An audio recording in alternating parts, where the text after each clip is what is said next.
Quand tu as ton idée, tu dis, ok, elle est spécifique. Comment peut-elle être spécifique? Il faut répondre au quoi, qui, quand, où, pourquoi, comment.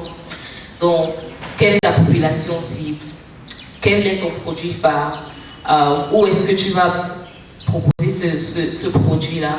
Où est-ce que tu vas le vendre? Maintenant, mesurable. Mesurable, c'est combien? Les chiffres, le nombre. Je voudrais vendre environ 100 000 poulets par mois. Je voudrais créer un logiciel que près de 100 personnes vont utiliser, ce qui va me faire une rentabilité de, disons, 100 fois 20 000. Il faut que ce soit mesurable. Il faut qu'il y ait des actions spécifiques à atteindre. Il faut, par exemple, je vais produire 100 poulets à la fin de cette semaine. Pour le faire, il faut que j'élève 200 poussins aujourd'hui pour que s'il y a 100 poussins qui meurent dès la fin de la semaine, j'aurai au moins 100 poulets. Donc, action. Réaliste, c'est quoi? C'est basé sur le marché. As-tu un besoin? As-tu les capacités pour exécuter cette idée? As-tu assez de personnel? Mon environnement me permet-il? Et le temps, quand serait-ce implanté? Donc, il faut se donner les dates d'échéance. Dans 3 mois, je voudrais pouvoir atteindre cet objectif. Dans 6 mois, intermédiaire, cet objectif. Dans 1 an, j'aurai atteint cet objectif. Et quand tu vois que tes idées sont smart, tu peux passer à la prochaine étape. C'est une analyse encore qui est, je suis sûre que beaucoup d'entre vous la connaissent déjà, le SWOT test.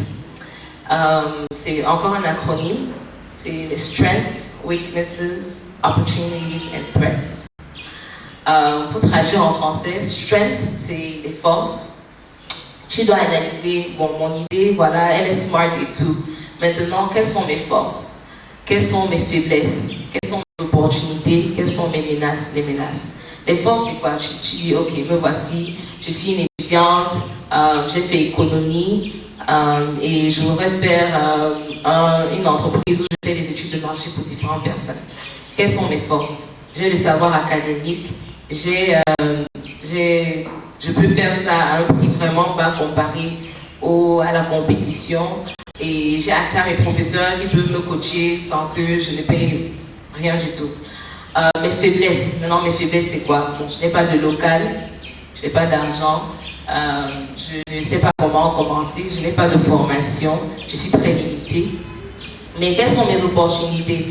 Mes opportunités, j'ai mes tantes, j'ai mes amis, j'ai les pères et les mères de mes amis qui sont dans telle entreprise, qui auront peut-être besoin d'une analyse de marché. Voilà les opportunités.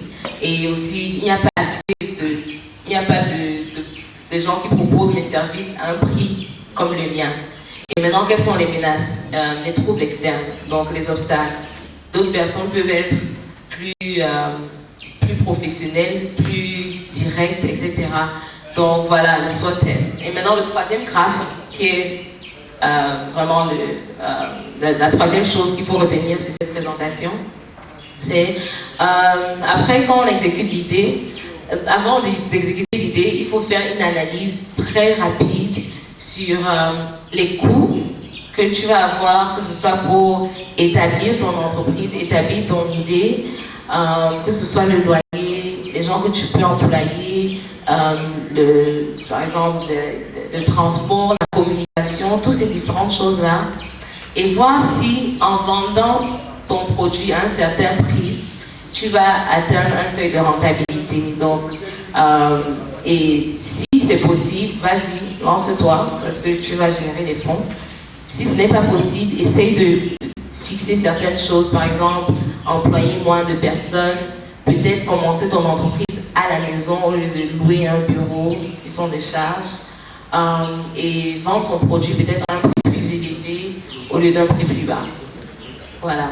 Donc ça c'est une idée, je voulais juste vous balancer une idée là. C'est des Européennes qui ont eu l'idée d'utiliser les feuilles de banane qui sont utilisées ici très localement, comme rien du tout, c'est disponible partout.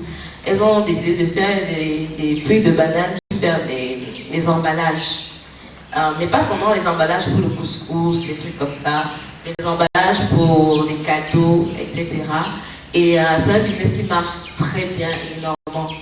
c'est juste une idée pour vous dire, c'est basé sur une idée avec ce qui est disponible là.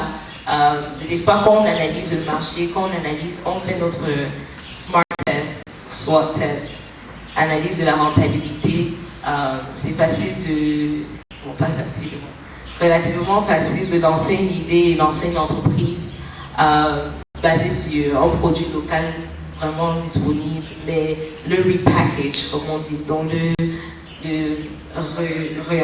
repackager, je sais pas, ça en français. Et donc voilà, le dernier slide, c'est, je vais pas m'attarder, donc il faut mieux, la prochaine présentation d'Eric Elundo qui est sur le montage du projet, sur l'entreprise même, comment l'entreprise naît, comment l'entreprise évolue. Et là, ça va mieux mûrir ces idées-là que j'ai lancées de gauche à droite. Donc, merci.